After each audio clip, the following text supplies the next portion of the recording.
कथामंजिरी 424.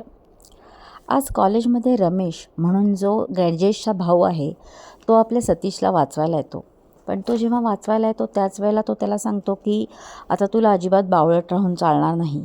जे काही देवदेव करायचं आहे ते तुझ्या घरी जाऊन कर. आणि मग ते क्लासमध्ये जातात.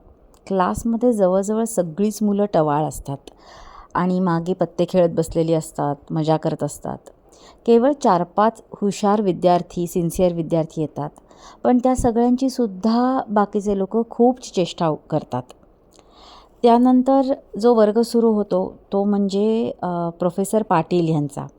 गजेश त्याला सांगतो की हे मॅथ्स शिकवतात, जरा कडक आहेत, पण हे पुढच्या वर्षी प्रिन्सिपल होणार असल्यामुळे यांच्या क्लासला मात्र आपण नीट बसायला पाहिजे.